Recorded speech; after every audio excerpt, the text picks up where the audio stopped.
Welcome to City Tour Vlogs. Today videos is about Kota Kinabalu. Seremban Negeri Sembilan Malay, Sakamban, Samban.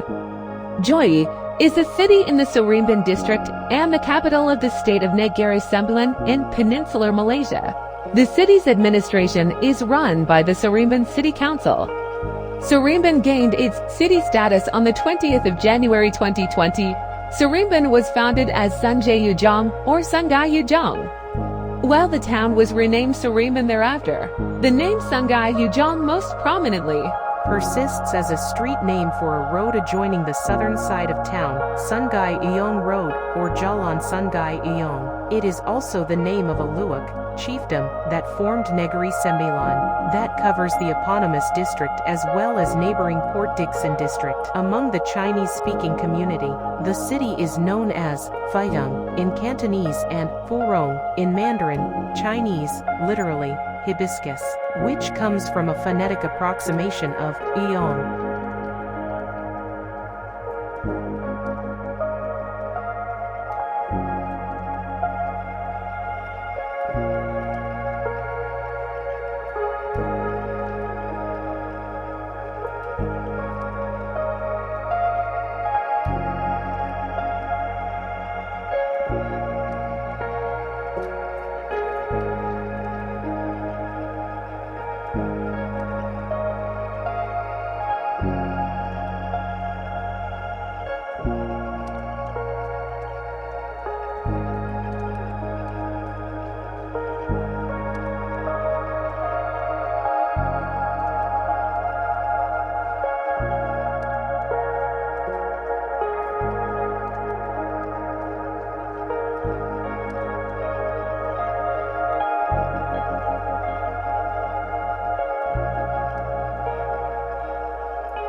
You.